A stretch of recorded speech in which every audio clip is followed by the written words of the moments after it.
it's my honor and pleasure to have here a good friend of mine, Konstantins Vasilenko, co-founder and CBDO of Paybis. Welcome, Konstantin. How are you? Thank you. It's amazing. The talking is always the best conference there is. Yeah, so let's dive right in. Maybe you can give a couple of words of introduction to Paybis.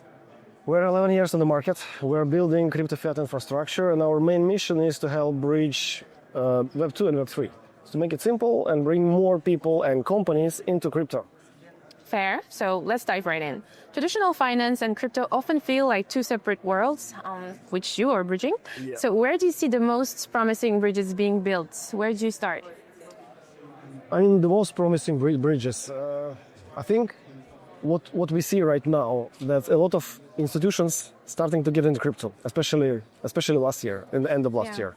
So let's say Wall Street was a big bridge for institutional clients to crypto. And it helped also to kind of accelerate the bull market and adoption of retail, because when retail people see that even Wall Street are into crypto right now, they stop thinking that this is some kind of scam, especially like Bitcoin and all the major cryptocurrencies. They treat it more seriously. They understand that, if somebody smart guy from Wall Street is investing in Bitcoin, maybe I should do it as well. So I think what happened with ETF was a big step forward. Yeah. And of course, then all the companies in Web3 now are targeting Web2 customers as well, so making it easy for them to get their first crypto. Yeah. How do you balance the demand for faster onboarding with the regulatory requirements that often slow down payments innovation and all kinds of innovations? It's always a big pain because you want to build a seamless interface for your customers where they can easily get their first crypto for $50 or 50 euros. At the same time, you have to follow all the regulatory requirements all over the world. So what we have found right now with our licenses and our jurisdictions, that we can allow customers to buy up to $1,000 per person per year without KYC, which is, all these regulations are about money laundering and all that stuff and compliance. So with small amount of money, there is very low risk, right? We're able to control it, and it makes it simple for you, for example, if you want to buy your Bitcoin or Ethereum or Solana or whatever first time, you just try it out, right? You make an instant purchase with Apple Pay, like you would be buying shoes online, for example. You get a first piece of crypto. If you like it, you continue more. But then when you have trust in your partner that you're dealing with your wallet or exchange, then you would be more willing to go through KYC because you understand, okay, this works and this is not a shame. And you already get used to the solution, so of course you're willing to. Exactly. Okay. What are the biggest misconceptions about crypto payments that you wish regulators, banks, or the public would finally move past? Misconceptions. The biggest problem now with crypto payments is that, there is a lot of blockchain analytic tools, and regulation and compliance requires you to evaluate every transaction, especially with MiCA in Europe.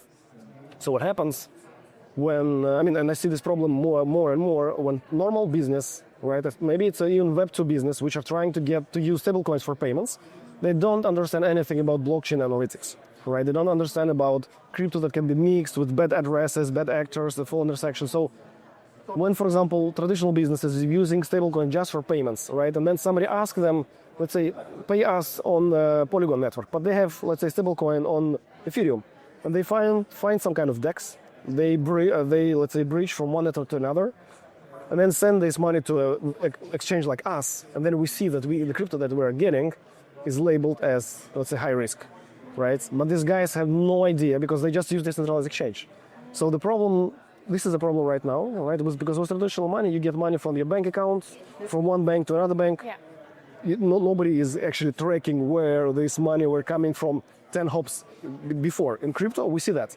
If the same token was going through 10 wallets and one of these wallets was later on labeled as bad, then the whole chain is marked as bad, and you might be just falling into a problem which you're not even involved in. So this is the biggest challenge that needs to be solved now. Okay.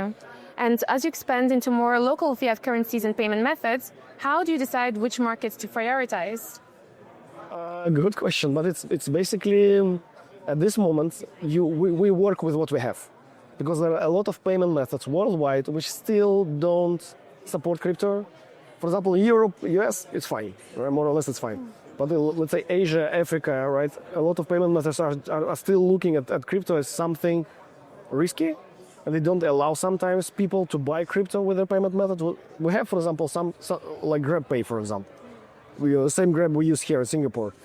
So these guys understand it and they're friendly. But a lot of other, maybe local players, they still don't understand it. So it's more about getting those payment methods on board, which would be happy that their customers can buy crypto from us or from somebody else.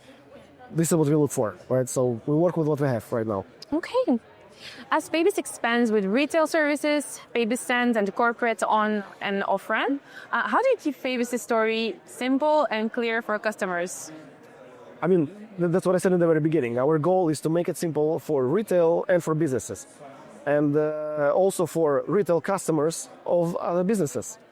As simple as that. Make the conversion, the sales funnel, the conversion rate as good as possible. We focus on UI UX a lot, and this is kind of what distinguishes us from the others. Okay.